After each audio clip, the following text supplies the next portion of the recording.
안녕하세요. 커피앤톡입니다. 오늘도 와주셔서 감사드리고요. 바로 사연 읽어보겠습니다. 유복한 가정에서 공주처럼 떠받들어지면서 자라지는 않았지만 저는 온화한 분위기의 가정에서 별탈 없이 안정적으로 자랐다는 자부심이 있었어요.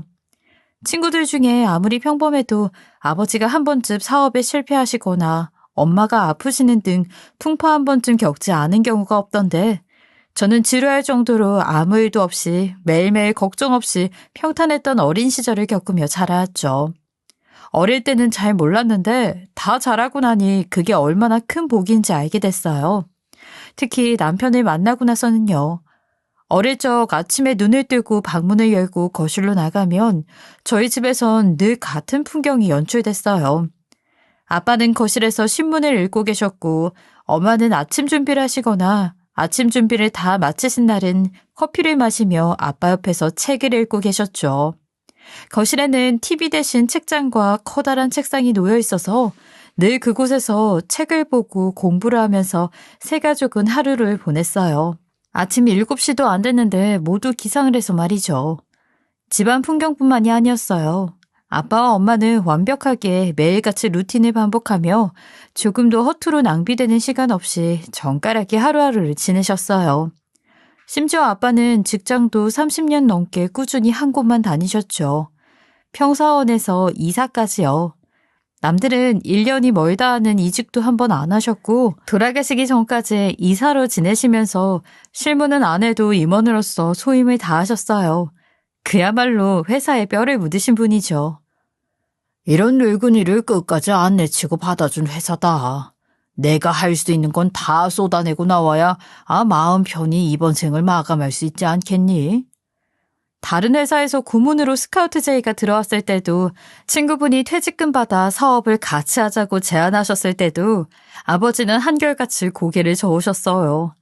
심지어 아빠가 돌아가시기 2년 전쯤 신제품에 문제가 생기면서 회사에 경영난이 찾아왔는데 모아둔 전 재산을 회사에 기부하며 부도를 막기도 하셨죠. 그것도 멘붕에 빠진 젊은 대표님을 어른으로서 선배로서 다독이면서요. 아무리 힘들어도 직원들 월급은 주고 잘 견뎌서 나중에 손자가 태어나도 건재한 회사로 남아 있어 주십시오. 그게 제가 대표님께 드리는 유일한 부탁입니다.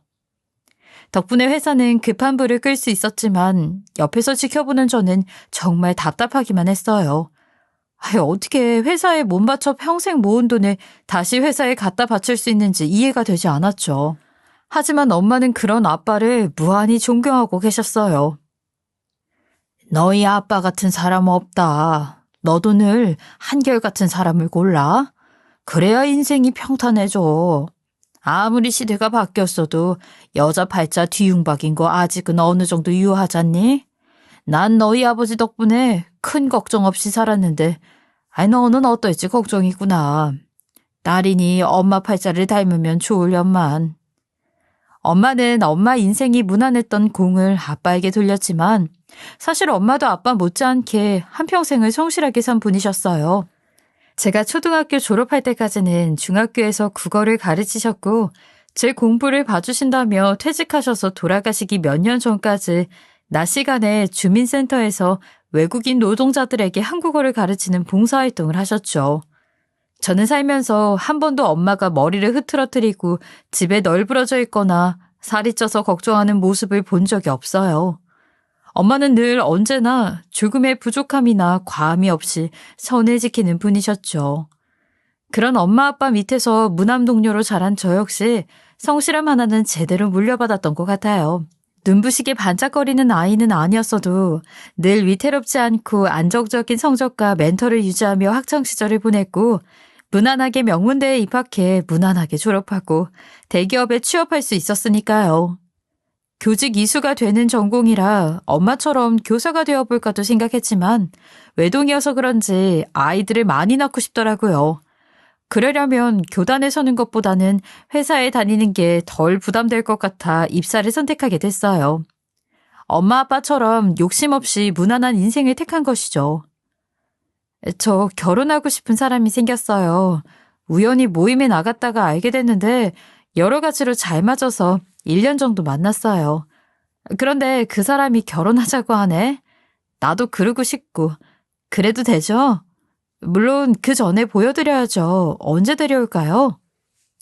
평범하기로 대한민국의 어디에 내놔도 뒤지지 않던 저는 결혼도 딱 결혼 정년기에 하게 됐어요. 그것도 비슷한 나이, 비슷한 학벌, 비슷한 연봉을 가진 사람과요. 남편 역시 이름난 대학을 나와 대기업에 다니고 있었는데 모임에서 만나 첫눈에 호감을 느낄 정도로 서로가 서로의 이상형에 가까웠어요. 저는 키가 좀 크고 말수가 많지 않으면서도 사람들과 잘 지내고 깔끔한 스타일을 좋아했는데 남편이 딱 그랬죠. 게다가 남편은 누가 봐도 훈남이라고 할 정도로 외모도 준수했어요. 나중에 물어보니 남편은 저의 단아한 옷차림에 반했다고 하더라고요. 내가 좀 요조숙녀 스타일을 좋아하나 봐. 다른 여자들이랑 다르게 뭐랄까? 기품이 있달까? 뭔가 점잖은 느낌이 있었어, 너한테는. 그리고 말투까지 얌전한데 술도 얌전하게 마시고 딱 내 스타일이다 싶었지. 평범한 외모에 밝고 적극적인 성격도 아니라 남자들의 시선을 끄는 타입은 아니었는데 모임에 있던 수많은 미녀들을 제치고 저에게 호감을 느꼈다니 기분이 좋을 수밖에 없었어요. 당시 그 모임에는 남편은 가장 눈에 띄는 미남이었거든요. 다른 여자들이 남편을 보고 보기와 다르게 취향이 참 예스럽다 할 정도였어요. 남편이 적극적으로 대시하는데 거절할 이유도 없고 그렇게 1년을 데이트하다 드디어 결혼 약속을 하게 된 거였어요. 남자가 봐도 정말 잘생겼네. 우리 딸이 왜 반했는지 알겠어. 허허, 그래, 부모님은 살아계신가? 우리 딸이랑 결혼하려고 한다는 건 알고 계시고. 남편을 집에 데려간 날 매일 똑같았던 저희 집 루틴은 완전히 깨지고 말았어요. 가볍게 하던 저녁 식사는 잔칫날에 버금가게 화려하게 차려졌고 3시간 가까이 이어졌죠. 술도 있고 아빠의 큰 웃음소리도 있는 평소와는 전혀 다른 시간이었어요. 그렇게 60년 루틴이 산산조각 나는 순간에도 너무 행복해서 웃음을 잃지 않으셨던 아빠는 결혼식은 물론 상견례도 못하시고 얼마 뒤에 돌아가셨어요. 집에 엄마랑 계시다가 갑자기 쓰러지셔서는 다시 눈을 뜨지 못하셨죠. 급성 심근경색으로 갑작스럽게 심정지가 온 것인데 구급차가 와서 병원에 싣고 가는 동안 이미 사망하셨다고 병원에서 그러더라고요. 아빠가 쓰러지셔서 심장이 멎는 모습을 눈앞에서 보셨던 엄마는 강한 충격으로 심한 우울 증세를 보이셨죠. 충격을 받은 건 저도 마찬가지였어요. 인생에서 가장 아름답게 빛나야 할 날을 앞두고 세상에서 저를 가장 환하게 비추어주셨던 아빠가 떠나신 거니까요. 단조로웠던 일상에 새 식구의 등장으로 기분 좋은 변화를 맞이하셨는데 얼마 즐기지도 못하고 떠나신 아빠를 위해 저는 더 행복하게 살아야겠다고 다짐했어요. 아빠의 장례를 치르고 아빠 없이 상견례를 하고 저는 결혼식을 올리게 됐어요. 1년이라도 미루고 싶었지만 엄마는 그러면 아빠가 하늘나라에서도 반대하실 것 같다며 그냥 진행하라고 하셨죠. 하지만 저는 아빠 없이 결혼식을 치르려니 걱정이 많았어요. 신부 입장도 그렇지만 누군가 곁에 있어주면 좋을 것 같은데 몸도 성하지 않은 엄마가 혼자 혼주석을 지킬 생각을 하니 눈물이 앞을 가리더라고요. 그렇게 새 신부인데 환하게 웃지 못하고 있을 때 뜻밖의 전화를 한 통 받게 됐어요. 아빠와 함께 일하셨다는 이사님의 전화였어요. 장례식 때 봤죠? 아버지랑 30년을 함께 일한 사람이에요. 이번에 결혼을 한다고 들었는데 우리가 뭘 도울 게 있을까 하고 연락을 해봤어요. 어머니랑도 잘 알고 아버지나 다름없는 사람이니까 필요한 거 있으면 편하게 얘기해요. 신부 입장할 때도 그렇고 패백할 때도 그렇고 물론 결혼식에는 우리 회사 사람들이랑 내 제인데까지 죄다 갈 거니까 걱정 말고 나중에 손주 데려올 때까지 건재해야 한다고 전 재산 회사에 기부하시더니 손주는커녕 딸내미 결혼식도 못 보고 그렇게 험하게 가시고 덕분에 우리 임원들도 아버님 뜻에 따라 기부에 나서는 바람에 회사도 탄탄하게 잘 돌아가는데 뭐라도 보답을 해야지. 장례식 때 워낙 많은 회사분들이 오셔서 정확히 기억은 안 나지만 아빠 영정사진 앞에서 유난히 많이 통곡을 하셨던 분들이 계셨어요. 아빠랑 연배도 비슷해서 여쭤보니 입사 시기가 비슷한 이 사진들이시더라고요. 그때도 그렇게 와주셨는데 결혼식에도 아버지 대신 뭐라도 해주고 싶어 하는 분들이 많다는 말씀이었어요. 아빠가 어릴 적에 부모님을 여의셔서 형제도 없는데 저까지 형제 없이 혼자인 걸 장례식에 오셔서 보시고 도와주고 싶다고 생각하셨나 봐요. 정말 감사했죠. 그러면서도 한편으로는 아빠 따라 회사에 평생 모은 기부금을 내놓은 분들이라니 아빠 말고도 그렇게 답답한 분들이 많구나 하는 생각이 들어 기분이 좀 이상하더라고요. 답답하게만 느꼈는데 세상에 한 점 부끄럼 없이 그 누구보다 명쾌하다 사셨던 아빠였다는 걸 생각하니 눈물이 멈추질 않았어요. 그래서 신부 입장할 때 한 분이 아빠 역할을 해주시면 좋겠다고 조심스럽게 부탁드렸어요. 그랬더니 너무 좋아하시더라고요. 결혼식 당일에는 엄청난 화환과 하객들로 북새통을 이뤘는데 이사님들이 지인과 친척분들께 마치 딸이 결혼하는 것처럼 알려져 하객들이 많아진 것이었어요. 정말 아빠처럼 저를 아끼는 마음으로 그 자리를 빛내주셨죠. 꼭 잘 살아야 해요. 아빠가 하늘에서 지켜보고 계시니까 잘 살 수밖에 없을 거야. 훌륭하신 분이니 그 덕 다 물려받고 오래오래 행복하게 살았으면 좋겠네요. 필요한 게 있으면 언제든지 연락하고 우리는 아버님께 진빚이 많은 사람들이니까 편하게 갖다 써요. 결혼식 때 한 분이 이렇게 말씀하셨을 때 엄마와 저는 그동안 참아왔던 울분을 다 토해내며 엉엉 울었어요. 하객들 보기 민망할 정도로요. 저는 그렇게 울고 나니 비로소 쌓였던 슬픔이 해소되고 미소를 찾을 수 있었는데 엄마는 그러고 나서 시름시름 앓게 되셨어요. 결혼식 당일에는 말할 것도 없고 신혼여행을 다녀온 뒤에도 겨우겨우 사위한테 상 차려줄 정도로 기운을 못 내시더니 결국 얼마 안 가 쓰러지셨죠. 병명도 없이 기력을 잃고 쓰러지셨는데 두 분이 평생을 서로 기대며 사셔서 아빠의 빈자리가 컸던 것 같아요.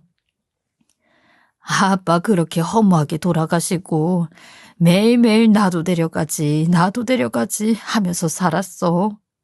아빠가 너 결혼식 잘 시키고 오라고 안 데려가나 싶어 결혼식 치르고 데려가 달라고 빌었는데 결국 이렇게 됐네. 너한테는 미안한데 엄마 이제 아빠한테 가고 싶어. 밥 먹는 것도 숨 쉬는 것도 다 적적해서 못 살겠어. 이제 아빠 옆으로 가도 되지? 김서방이 있으니 내 발걸음이 그렇게 무겁진 않아 다행이야. 잘 살고 항상 네 곁에 엄마와 아빠가 지켜보고 있다는 걸 잊지 마. 사랑한다 우리 딸. 엄마 왜 그런 말을 해. 엄마마저 가면 나는 어떻게 살라고. 나는 진짜로 이 세상에 혼자 남게 되는 거잖아. 엄마가 그런 말 하면 나도 못 살아. 그러니까 그런 약한 소리 절대 하지 마. 어떻게 자식 앞에서 그런 말을 할 수 있어. 저는 결혼 휴가를 쓴 지 얼마 안 돼 또 휴직계를 내며 엄마를 정성껏 간호했는데요. 제가 매일 옆에 있으면 살 의지가 생기실 줄 알았는데 오히려 그제야 아빠 만날 준비를 마치고 마음 편히 떠나시려는 것 같더라고요. 그렇게 엄마도 병원에 계신 지 일주일도 안 돼요. 하늘로 떠나셨어요. 피곤하다고 하품 몇 번 하다 잠이 드셨는데 그대로 편안하게요. 아빠가 엄마와 제가 가장 편안할 때 엄마를 데려가신 것 같았어요. 몇 달 만에 아빠와 엄마를 잃게 된 저는 양팔을 잃은 듯 맥이 빠졌죠.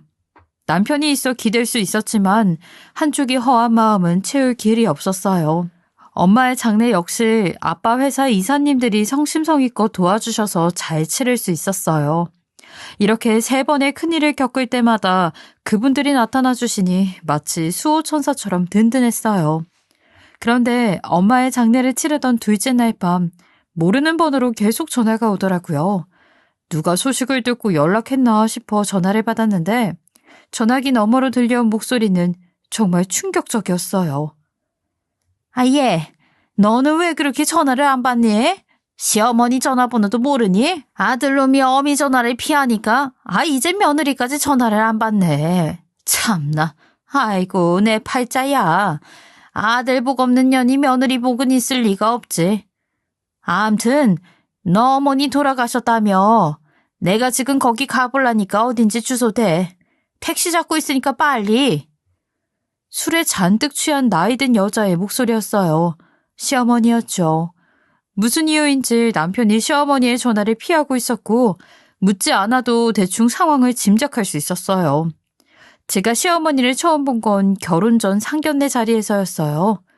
그때까지 남편은 부모님이 이혼을 하셔서 아버님과 둘이서 같이 살고 있다고 말했었고 어머니 이야기는 한 번도 꺼낸 적이 없었어요. 상처가 많나 보다 싶어 저도 더는 묻지 않았죠. 저희 엄마도 마찬가지였고요. 좋은 가정에서 잘 자란 귀한 따님이라고 들었습니다.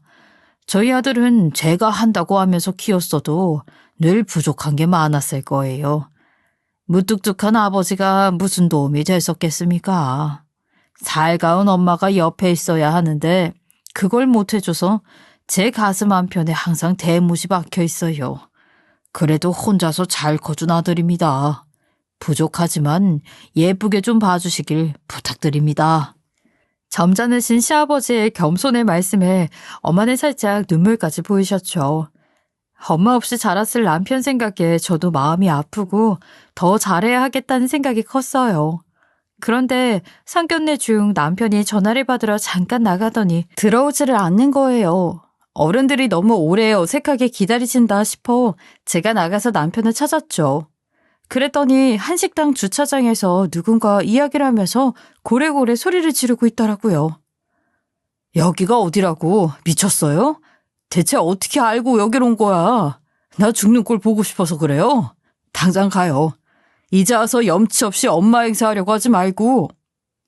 화려한 옷차림에 멀리서 봐도 눈부시도록 주렁주렁 주얼리들, 그리고 나이에 어울리지 않는 진한 화장의 3종 세트를 겸비한 중년의 여성. 저는 한눈에 그녀가 시어머니라는 것을 알 수 있었어요. 남편이 쏙 닮은 빼어난 미모 덕분이었죠. 남편이나 아버님과는 전혀 다른 분위기의 그녀를 보자 굉장히 낯설게 느껴졌지만 그래도 시어머니인데 잘 보여야 되겠다 싶어 두 사람에게 조심스럽게 다가갔어요. 자기야, 뭐해? 다들 기다리셔. 그런데 누구셔? 나 얘 어미지. 너구나. 그렇게 잘난 척을 하더니 여자는 엄청 평범한 스타일로 골랐네. 하여튼 나는 하나도 안 닮고 지아비만 닮아가지고. 예, 반갑다. 난 이 시엄마야. 어떻게 부르든 상관없는데 이놈처럼 무시하지는 말아줘. 그건 아무리 겪어도 절대 이력이 안 나는 법이거든. 너도 자식 낳아보면 알겠지만 말이야.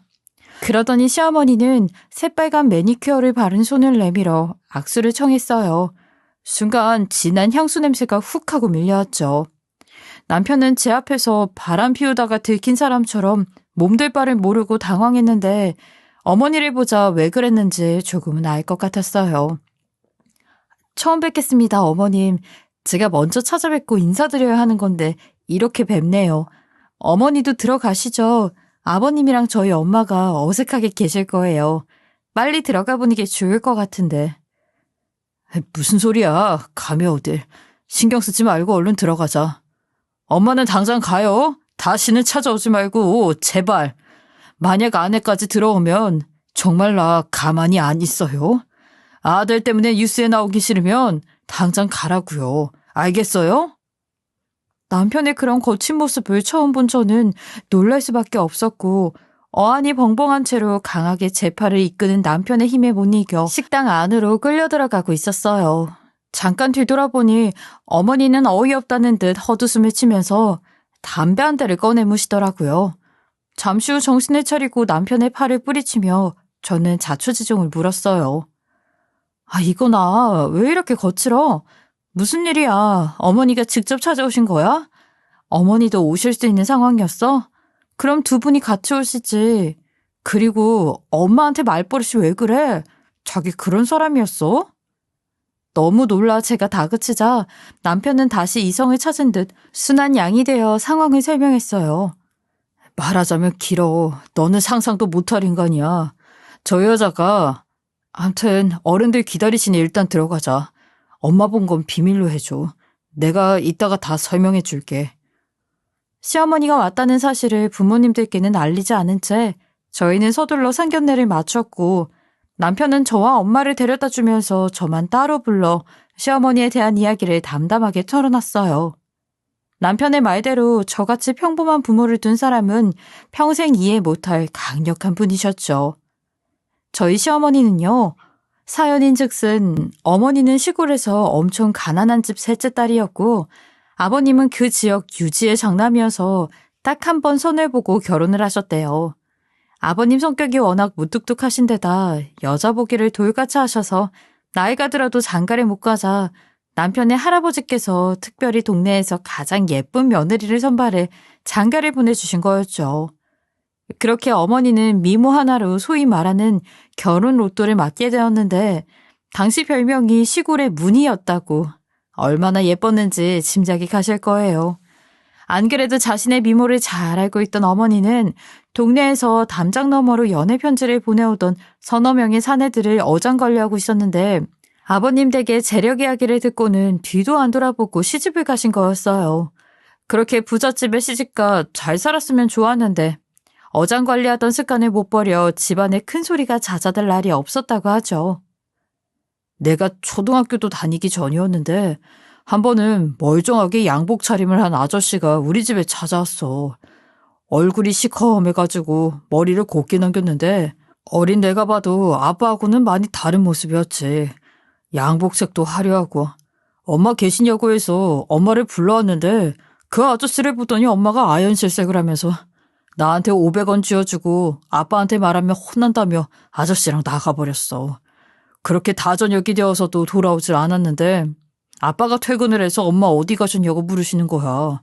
모르겠다고 했지. 그런데 내가 저녁도 안 먹고 엄마가 준 돈으로 슈퍼에서 사탕이랑 아이스크림 사 먹어서 입에 잔뜩 묻어있는 걸 보고는 조용히 밥을 차려주시더라고. 그때보다 훨씬 전이었던 것 같아. 엄마가 남자를 만나고 다닌 게. 아이도 있는데 버젓이 남자들을 만나고 다녔던 시어머니는 시아버지와 매일 싸웠고 결국 남편이 초등학교를 졸업하기도 전에 이혼을 하셨다고 해요. 이혼 당시에는 아예 집을 나가 얼굴 보기도 힘든 때였다고 하죠. 남편은 어린 나이에 혼자 밥해 먹으며 학교를 다녔다고 하는데 그런 아픔을 가지고도 잘 자라준 것이 고맙기만 했어요. 2번이나 머리채 잡혀서 끌려오고 결국 이혼까지 당했으면서 이제 와서 염치 없이 엄마 행세를 하려고 해? 또 돈 떨어졌나 보지. 평생 아버지 지갑만 터는 강도 같은 여자야. 그런 사람이 내 어머니라는 게 너무 수치스러워서 말 못했어. 실망했지? 신경 쓰이면 지금이라도.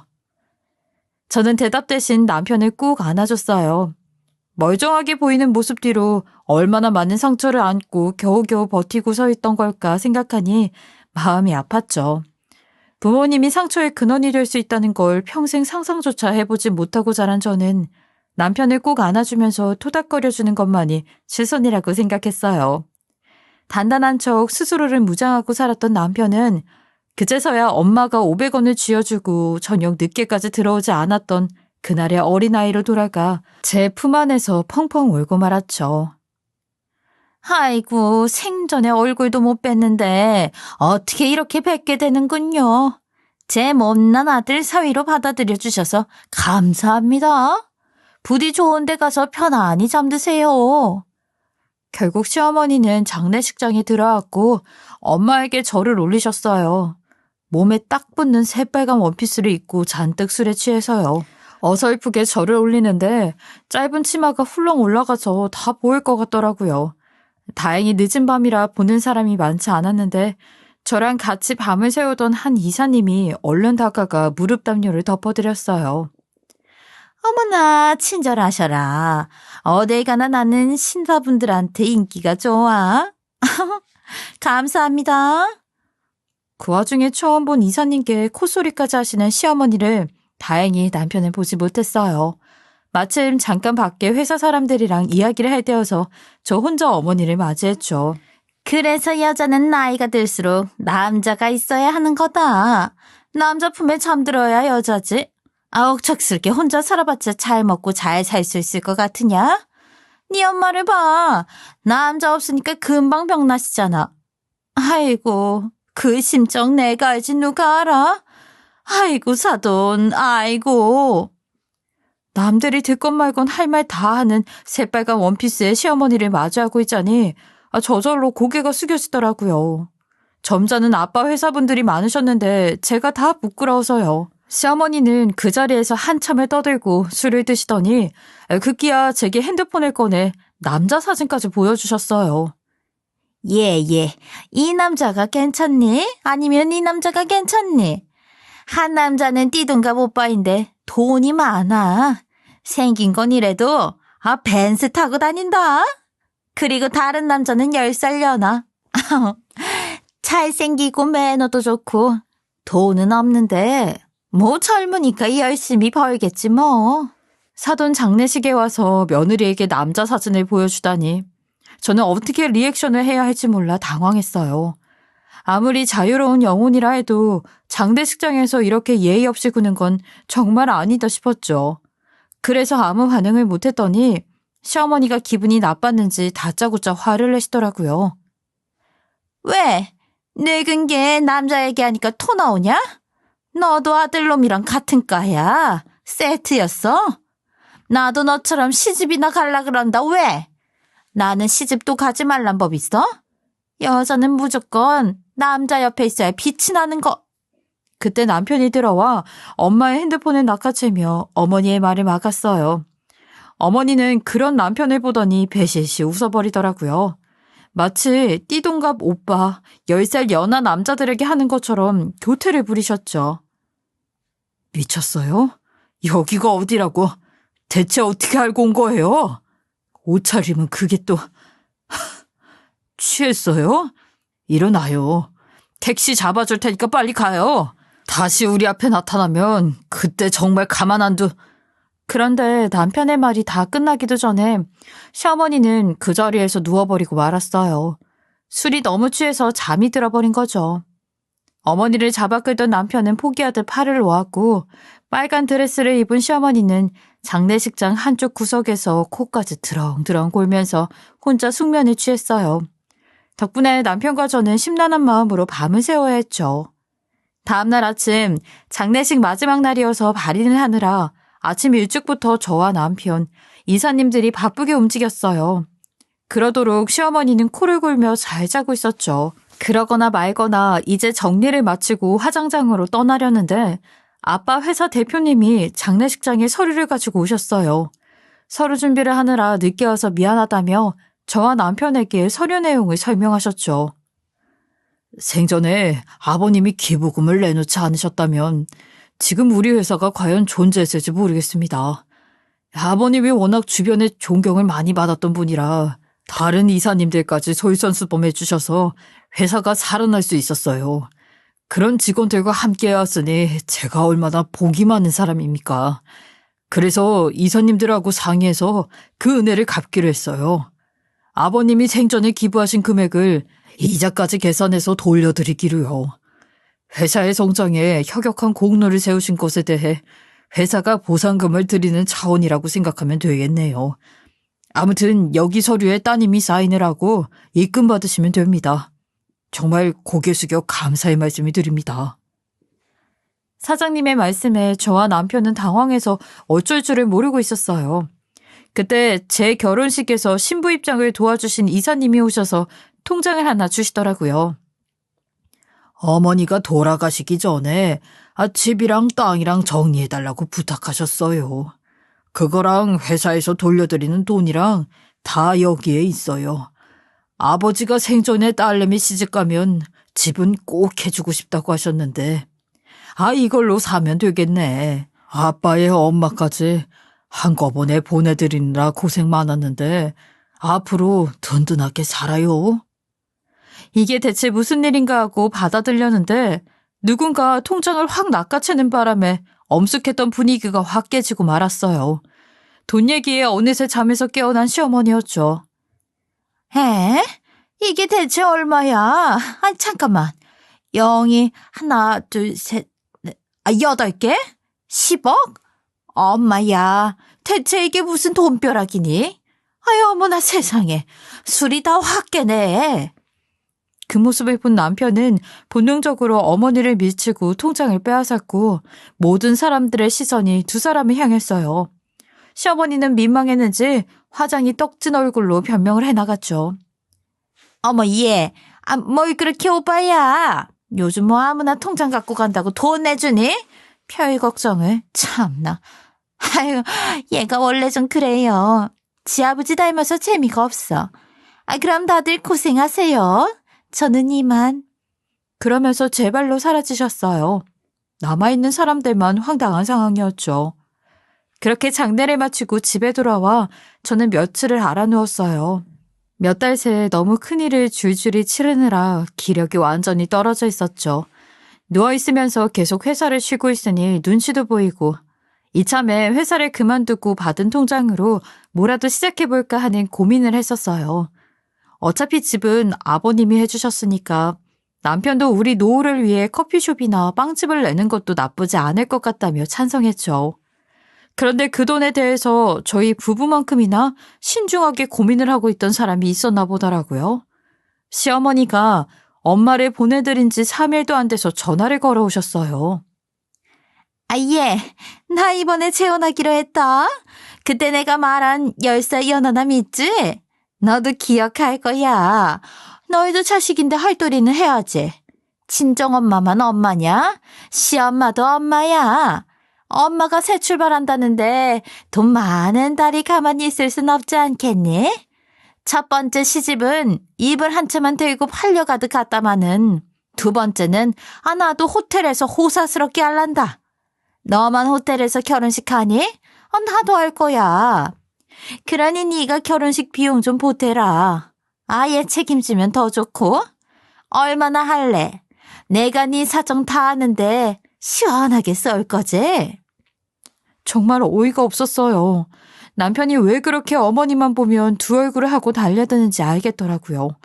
절대 본심을 숨기지 않는 사람, 몸이 원하는 대로 생각 없이 말하고 움직이는 사람. 내 시어머니가 그런 사람이라는 생각이 들자 남편이 더욱 짠하게 느껴졌죠. 고민할 필요도 없이 저녁에 남편이 퇴근하자 저는 시어머니가 한 얘기를 그대로 전해줬어요. 그랬더니 남편은 입맛이 확 달아나 버렸는지 저녁을 먹던 숟가락을 내려놓고 한숨만 쉬면서 화를 참아내더라고요. 차라리 소식 모르고 살 때가 좋았어. 어린애가 혼자 밥해 먹으면서 엄마 보고 싶어서 울던 때가 좋았다고. 본색을 아니까 나한테 그런 피가 흐르고 있다고 생각하니까 정말 참기가 힘들어. 나한테도 문자 보냈더라고. 어떤 영감탱이 하나 물어서 혼인신고까지 마친 모양인데 나더러 어쩌라는 건지 정말 뻔뻔하고 파렴치하고. 영감탱이? 그분은 영감 소리를 들을 정도는 아닌데 내가 잘못 들었나? 그럼 둘 중에 그 띠동갑 못 바라는 분이랑 결혼하신다는 거야? 둘 중에라니? 그게 무슨 소리야? 저는 어머니가 저에게 보여주셨던 2명의 남자 사진이 떠올랐고 남편에게 장례식에서 시어머니가 남자 얘기를 했던 것을 이야기했어요. 남편은 사색이 되며 남자의 환장을 했다고 기가 막혀 했어요. 지금 한 남자하고는 혼인신고하고 다른 남자하고 결혼식을 올리겠다는 거야 그럼? 평생 아버지를 바보 취급하면서 남자들을 끌어들이더니 아직도 그 버릇 못 고치고 남자들을 갖고 놀아? 이젠 정말 너한테 창피해서 못 참겠다. 제대로 한 방 날려주고 연을 끊어야겠어. 다시는 말도 안 되는 소리 하면서 우리한테 접근 못하게. 남편은 제대로 각오를 한 것 같았어요. 혼자서 당할 때는 그런가 보다 했는데 저한테까지 그러시니까 못 참겠다 싶은 모양이더라고요. 더구나 제가 어떤 부모님들한테 자랐는지 뻔히 아는데 충격을 받을까 걱정이 되는 것 같기도 했어요. 이젠 참을 만큼 참았고 제대로 결판을 짓자라고 마음을 먹었어요. 그때부터 저희는 계략을 짜기 시작했어요. 뻔뻔한 시어머니를 응징하고 다시는 저희에게 피해를 주지 않도록 남편은 철저하게 준비를 하기 시작했죠. 우선 혼인신고를 했다는 그 남자를 찾아가 자초지종을 설명했어요. 처음에는 기절할 땐 놀라셨지만 어른답게 곧 이성을 찾고 저희의 계획에 동참하기로 하셨죠. 저는 시어머니께 전화를 드려 결혼식을 치른 후 나머지 비용을 정산할 때 제가 부담을 하겠다고 말씀드렸어요. 시어머니는 뛸 듯이 기뻐하셨죠. 그날부터 결혼식 당일까지 계속 전화를 해서 이게 필요하다 저게 필요하다 하셨는데 아무것도 모른 척 순순히 어머니 뜻을 따르며 디데이만을 손꼽아 기다렸어요. 마침내 어머니의 결혼식 날이 밝았고 예식장 조명보다 환하게 웃는 새 신부 시어머니를 보면서 저와 남편은 쓴웃음을 감춰야 했어요. 아, 네가 웬일이니? 장가 가니까 어미 생각도 다 하고. 사람은 역시 결혼을 해야 돼, 그치? 아이, 그래서 엄마도 결혼해서 이참에 사람답게 살아보려고 하는 거니까 너희들이 도와야 돼. 자식이 자식돌이를 해야 사람이지. 안 그러니? 뭐가 그렇게 행복하신지 연신 웃고 계시는 시어머니를 바라보면서 남편과 저는 준비한 복수 시나리오를 하나하나 실현시키기 시작했어요. 곧 식이 시작됐고 시어머니는 10살 연하남과 손을 잡고 동시 입장을 했죠. 그리고 주례 앞에서 돌아서 하객들을 향하던 그때 혼주석에 앉아있던 저와 남편은 벌떡 일어나 정면으로 시어머니를 바라봤어요. 저희 옆에 있는 또 한 사람, 혼인신고를 했다는 바로 그 띠동갑 연상 남자와 함께 말이죠. 저희를 발견한 시어머니는 부케까지 떨어뜨리며 부들부들 떨었고 남편은 바로 전화를 걸어 미리 도움을 청해두었던 경찰들을 출동시켰어요. 결혼식장은 어느새 아수라장이 됐고 시어머니는 현행범으로 잡혀가셨죠. 결혼을 빙자한 사기죄로 말이에요. 너희들이 어떻게 나한테. 자기야, 이건 함정이야. 알지? 나 믿지? 나 사랑하지, 자기야. 어떤 자기한테 이야기를 하는 건지 알 수 없는 채로 시어머니는 쓸쓸하게 경찰서로 끌려갔고 저와 남편 그리고 어머니의 두 남편은 경찰서로 가 조사를 받았어요. 시어머니는 띠동갑 연상남과 혼인신고서를 작성하고 구청에 제출했다고 거짓말을 한 뒤 남자의 경제권을 모두 갖게 된 상태였고 그 돈으로 10살 연하남과 결혼식까지 치르면서 연하남의 마음을 사려는 이중생활을 했던 거였어요. 죽는 날까지 부부로 살자고 약속했던 여자가 버젓이 다른 남자의 아내 노릇을 했다는 걸 안 두 남자는 충격을 받았고 남편과 미리 계획을 짰던 연상남의 신고로 어머니는 현행범이 된 것이었어요. 저는 자식이라는 이름으로 평생 껍데기뿐인 엄마에게 당하며 살아왔지만 두 분은 이만 정신 차리시고 새 인생 찾으시죠. 제가 해드릴 수 있는 최선은 그 말뿐이네요. 부디 또 다른 희생양이 생기지 않도록 끝까지 싸워서 엄마가 죗값을 충분히 치르게 해주세요. 그렇게 몇 마디를 남기고 남편과 저는 경찰서를 나와 집으로 돌아갔어요. 그날따라 남편의 뒷모습이 더없이 쓸쓸해 보이더군요. 집으로 돌아온 남편은 저를 꾹 안아주면서 얘기했어요. 부모인이 어쩔 수 없다고 생각하고 살았는데 그래서 여자는 죄다 못 믿겠다고 생각하며 살았는데 너 만나고 내 인생이 충분히 보상받게 된 것 같아. 이젠 혼자 괴로워하지 않을게. 우리 같이 싸우자. 그리고 우린 장인 장모님처럼 좋은 부모가 되자. 내가 잘할게. 저 역시 지금껏 외롭고 괴로웠을 남편을 꾹 안아주며 영원히 함께하겠다고 다짐했어요. 그리고 그날 밤 저희 부부는 부모가 되었어요. 배가 남산만해졌을 때쯤 저희는 시어머니 소식을 들을 수 있었어요. 결국 남자들과 합의가 안 되어 차가운 감방에 가게 되셨다고요. 철없는 남자 관계로 가족도 사랑도 모두 잃고 시어머니는 늙은 나이에 철창 신세를 져야 했는데요. 아이에게 좋은 부모가 되는데 집중하기 위해 저희 부부는 면회를 가지 않기로 했어요. 냉정하다고 해도 할 말은 없지만 시어머니가 이 기회에 다른 사람의 인생을 함부로 대하면 안 된다는 것을 깨닫고 좋은 할머니가 되시길 기대하는 마음뿐입니다. 그게 가능할지는 모르겠지만요. 저의 긴 이야기 들어주셔서 모두 감사합니다. 지금까지 커피앤톡이었습니다. 오늘도 끝까지 함께해 주셔서 감사하고요. 다음 영상으로 또 찾아뵙겠습니다.